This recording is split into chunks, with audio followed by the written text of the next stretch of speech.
Hi hello എല്ലാവർക്കും നമസ്കാരം. ഇന്ന് ഞാൻ ഒരു കിടിലൊരു ഐറ്റമായിട്ടാണ് വന്നിരിക്കുന്നത്.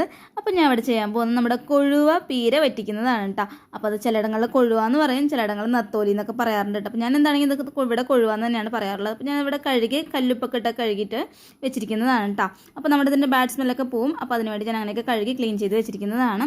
അപ്പോൾ നമുക്കിതിന് വേണ്ട സാധനങ്ങൾ എന്തൊക്കെയാണെന്ന് നോക്കാം. അപ്പോൾ അതിനുവേണ്ടി എടുത്തിരിക്കുന്നത് ഒരു തേങ്ങയുടെ പകുതിയോളമുണ്ട് ഞാൻ ഇവിടെ തേങ്ങ ചിരവി എടുത്തിരിക്കുന്നത്. പിന്നെ ഒരു ചെറിയൊരു കഷ്ണം ഇഞ്ചിയാണ് ഞങ്ങൾ 3 പീസായി കട്ട് ചെയ്ത് വെച്ചിരിക്കുന്നത്. ഒരു 3 വെളുത്തുള്ളി എടുത്തിട്ടുണ്ട് കേട്ടോ. അത്യാവശ്യം വലിയ 3 വെളുത്തുള്ളിയുടെ അല്ലി എടുത്തിരിക്കുന്നത്. ഒരു 10-12 പച്ചമുളക് എടുത്തിട്ടുണ്ട് കേട്ടോ. അപ്പോൾ അത് ചിലത് നല്ല എരിവുണ്ടാവും അത്യാവശ്യം. ഇപ്പോൾ ഇതെന്താണെന്ന് എങ്ങനെയാണെന്ന് അറിയില്ല. അപ്പോൾ എന്താണെങ്കിൽ ഒരു 10-12 എടുത്തിട്ടുണ്ട് കേട്ടോ. ഒരു 10ഓളം തന്നെ ഞാൻ ചെറിയുള്ളി എടുത്തിട്ടുണ്ട്. പിന്നെ 2 തണ്ട് കറിവേപ്പില എടുത്തിട്ടുണ്ട്. പിന്നെ ഞാനിവിടെ കുടംപുളിയാണ് എടുത്തിരിക്കുന്നത് കേട്ടോ. അതൊരു 3 എടുത്തിരിക്കുന്നത്. ഞാൻ 1/4 മണിക്കൂർ നേരമായി വെള്ളത്തിലിട്ട് വെച്ചിട്ട്.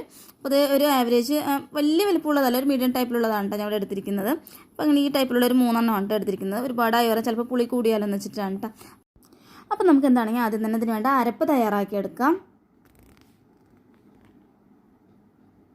അപ്പോൾ ഞാൻ ഒരു മിക്സിയുടെ ജാർ എടുത്തിട്ടുണ്ട് കേട്ടോ. ചെറുതല്ല, തൊട്ട് വലിയ ജാറാണ് എടുത്തിരിക്കുന്നത് കേട്ടോ. അതിലോട്ട് നമുക്ക് ആദ്യം തന്നെ നമ്മുടെ ചെറിയുള്ളി ഇട്ട് കൊടുക്കാം. അപ്പോൾ ഒരുപാട് വലുതൊക്കെ ആണെങ്കിൽ ഒന്ന് കട്ട് ചെയ്തിട്ട് കൊടുത്തോളൂ. അപ്പോൾ ഞാൻ കട്ട് ചെയ്തിട്ടൊന്നുമില്ല കേട്ടോ. അപ്പോൾ നമ്മുടെ ഇഞ്ചിയും വെളുത്തുള്ളിയും എല്ലാം തന്നെ ഞാൻ ഇതിലോട്ട് ഇട്ട് കൊടുക്കുകയാണ്. അതേപോലെ തന്നെ നമ്മുടെ തേങ്ങയും നമുക്ക് ഇതിലോട്ട് ഇട്ട് കൊടുക്കാം.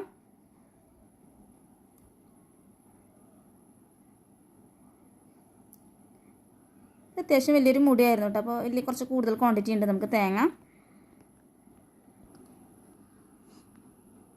ഇതിലോട്ട് ഞാൻ ഒരു ചെറിയൊരു തണ്ട് കറിവേപ്പിലയും കൂടി ഞാൻ ചേർത്ത് കൊടുക്കുന്നുണ്ട് കേട്ടോ.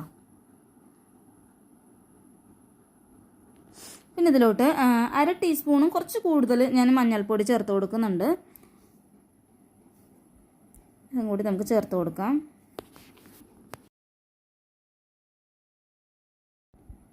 ഉലുവയുടെ പൊടി ഉണ്ടെങ്കിൽ അതൊരു 1/4 ടീസ്പൂണോളം ചേർത്ത് കൊടുക്കാം. അപ്പോൾ എൻ്റെ കയ്യിൽ ഉലുവയുടെ പൊടിയില്ല, അപ്പോൾ ഞാൻ ഉലുവയാണ് കുറച്ചിട്ട് കൊടുക്കുകയാണ് കേട്ടോ.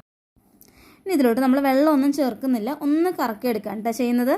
അപ്പോൾ നമുക്ക് എന്താണെങ്കിൽ ഒന്ന് ജസ്റ്റ് ഒന്ന് ക്രഷ് ചെയ്തിട്ട് വരാം. അത് ഞാൻ ജസ്റ്റ് ഒന്ന് അടിച്ചെടുത്തതാണ് കേട്ടോ. അപ്പോൾ ഈ പരുവത്തിലാണ് കിട്ടിയിരിക്കുന്നത്. നന്നായിട്ടൊന്നും അരഞ്ഞിട്ടില്ല, നമ്മുടെ ഉള്ളി ഒന്നും അരഞ്ഞിട്ടില്ല കേട്ടോ. നേരെയൊന്നും ജസ്റ്റ് ഒന്ന് അങ്ങനെ ആക്കിയത് മാത്രമേ ഉള്ളൂ കേട്ടോ.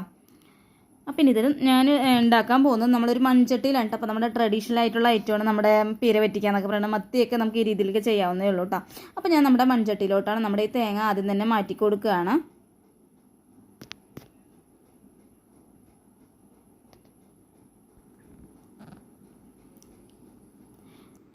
അപ്പോൾ ഞാൻ കംപ്ലീറ്റ് ഇതിലോട്ട് മാറ്റിയിട്ടുണ്ട്. ഇതിലേക്ക് നമ്മുടെ കൊഴുവ ചേർത്ത് കൊടുക്കാം.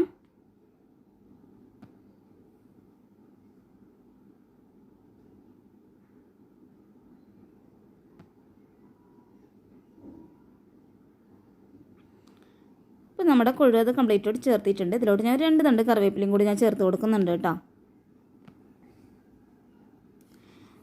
അതിനോടൊപ്പം തന്നെ ഞാൻ 1 ടീസ്പൂൺ അളവിൽ വെളിച്ചെണ്ണയും കൂടി ഞാൻ ചേർത്ത് കൊടുക്കുകയാണ്. അതേപോലെ ഇതിലോട്ട് ആവശ്യത്തിനുള്ള ഉപ്പ് ചേർത്ത് കൊടുക്കാം നമുക്ക് ഈ സമയത്ത്. അപ്പോൾ ഇതിലോട്ട് ഞാൻ 1.5 ടീസ്പൂൺ അളവിലാണ് കേട്ടോ ഉപ്പ് ചേർക്കുന്നത്.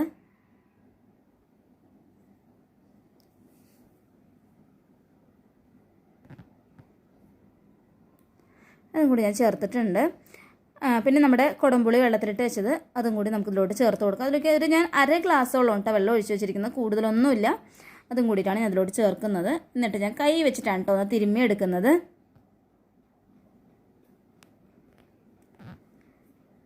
അപ്പോൾ അതെല്ലാവിടെയും നന്നായിട്ടൊന്ന് പിടിച്ച് തരട്ടെ. അപ്പോൾ നന്നായിട്ടൊന്ന് ഇളക്കി കൊടുത്തിട്ടുണ്ട്. എന്നതിന് ശേഷം നമുക്കത് അടുപ്പിലോട്ട് ഇനി വയ്ക്കാവുന്നതേ ഉള്ളൂ. ഞാൻ നന്നായിട്ടൊന്ന് മിക്സ് ചെയ്തെടുത്തിട്ടുണ്ട് കേട്ടോ. അപ്പോൾ ഞാനത് അടുപ്പിലോട്ട് വെച്ചിട്ടുണ്ട്. ഏകദേശം ഒരു 10 മിനിറ്റ് സമയമായിട്ടുണ്ട് കേട്ടോ. മീഡിയത്തിൽ വെച്ചിട്ട് നമുക്കിനി തുറന്ന് നോക്കാമെന്ന്. ഞാൻ മീഡിയത്തിലാണ് വെച്ചിട്ടുണ്ടായിരുന്നത്. ഇത്ര നേരമായിട്ട് ഇളക്കി കൊടുത്തിട്ടില്ല. നമ്മുടെ കൊഴുവ ആയതുകൊണ്ട് തന്നെ നമുക്ക് സ്പൂൺ വെച്ച് ഇളക്കുമ്പോൾ ഒന്ന് പൊട്ടിപ്പോകാനൊക്കെ സാധ്യതയുണ്ട് കേട്ടോ. അപ്പം മെല്ലെ ഇളക്കി കൊടുത്താൽ മതി. അപ്പോൾ എന്നാലും പൊട്ടും, എത്രയും മെല്ലെ ഇളക്കിയാലും ചെറുതായിട്ടൊക്കെ ഒന്ന് പൊട്ടിപ്പോകും. അപ്പോൾ എങ്കിലും ഞാൻ മെല്ലെ ഒന്ന് ഇളക്കി കൊടുക്കുകയാണ്. ചിലവർക്ക് പൊടിഞ്ഞ രീതിയിലൊക്കെ ആയിരിക്കും നല്ലവണ്ണം ഇഷ്ടം കേട്ടോ. ഞാൻ മെല്ലെ എന്താണെങ്കിലും ഇളക്കി കൊടുക്കുന്നത് കേട്ടോ. അപ്പോൾ ഞാനിനി അടച്ച് വയ്ക്കുന്നില്ല, തുറന്ന് വെച്ചിട്ട് നമുക്കിതിൻ്റെ വെള്ളമൊക്കെ കംപ്ലീറ്റ് ഒന്ന് വറ്റുന്ന ഒരു 10 മിനിറ്റ് നേരത്തേക്ക് തുറന്ന് വെച്ചിട്ടൊന്ന് വേവിച്ചെടുക്കാം കേട്ടോ. ഇതിലാ കുറച്ച് അടിയിൽ നിൽക്കുന്ന വെള്ളം ഉണ്ടല്ലോ, അപ്പോൾ അത് ഒന്ന് കംപ്ലീറ്റ് വറ്റുന്ന രീതിയിലാണ് കേട്ടോ. അപ്പോൾ ഇതവിടെ ആവറേജ് ഒരു 10 മിനിറ്റ് ആയിട്ടുണ്ട് കേട്ടോ. അപ്പോൾ ഇതിലോട്ട് ഞാൻ ഒരു ടീസ്പൂൺ അളവിൽ പച്ചവെളിച്ചെണ്ണയില്ല അതും കൂടി ഒഴിച്ചു കൊടുക്കുകയാണ്. ഞാൻ ഫ്ലെയിം ഓഫ് ചെയ്തിട്ടുണ്ട് കേട്ടോ. അപ്പോൾ എങ്കിലും നമ്മുടെ മൺചട്ടിയാണല്ലോ, അപ്പോൾ അതിൽ അടിയിൽ നിൽക്കുന്ന കുറച്ച് വെള്ളമുണ്ട് ആ തിളച്ച് കാണുന്നത്. അപ്പോൾ ഇനി നമുക്കിതൊന്ന് ഇളക്കി കൊടുക്കാം. ഇനി ഞാൻ ഒരുപാട് ഡ്രൈ ആക്കി എടുക്കുന്നില്ല കേട്ടോ, വെള്ളമൊക്കെ കംപ്ലീറ്റ് വറ്റിയിട്ടുണ്ട്. ഇത് നുള്ള വെള്ളമാണ് താഴെ അടിയിൽ നിൽക്കുന്നത്, കാര്യമില്ല. ഞാൻ ഈ ഒരു പരുവത്തിലാണ് ആക്കി എടുത്തിരിക്കുന്നത്. ഒരുപാട് അങ്ങോട്ട് കുത്തി ഇളക്കിയെന്ന് പറഞ്ഞാൽ നമ്മുടെ മീനൊക്കെ കംപ്ലീറ്റ് ഉടഞ്ഞു പോവും. ഇത്ര മാത്രമേ വേണ്ടുള്ളൂ. നമ്മുടെ വളരെ സിമ്പിളായിട്ടുള്ള നമ്മുടെ കൊഴുവ മീൻ പീര വറ്റിച്ചതാണ് കേട്ടോ. പീര പറ്റിച്ചതെന്നാണ് കേട്ടോ പറയാറുള്ളത്. അപ്പോൾ ഇത്രയേ ഉള്ളൂ. അപ്പോൾ നിങ്ങൾക്ക് എല്ലാവർക്കും തന്നെ ഈ ഒരു മീൻ വറ്റിച്ചത് ഇഷ്ടമായിട്ടുണ്ടാവുമെന്ന് വിചാരിക്കുന്നു. അപ്പോൾ നിങ്ങൾക്ക് ഈ വീഡിയോ ഇഷ്ടമായിട്ടുണ്ടെങ്കിൽ ഒന്ന് ലൈക്ക് ചെയ്യണേ, അതേപോലെ തന്നെ ഒന്ന് ഷെയർ ചെയ്യാനും പിന്നെ സബ്സ്ക്രൈബ് ചെയ്യാത്തവരാണെങ്കിൽ ഒന്ന് സബ്സ്ക്രൈബും കൂടെ ചെയ്ത് സപ്പോർട്ട് ചെയ്യണം കേട്ടോ. അപ്പോൾ എങ്കിലപ്പോൾ അടുത്ത നല്ലൊരു വീഡിയോയിലൂടെ നമുക്ക് വീണ്ടും കാണാം. ബൈ.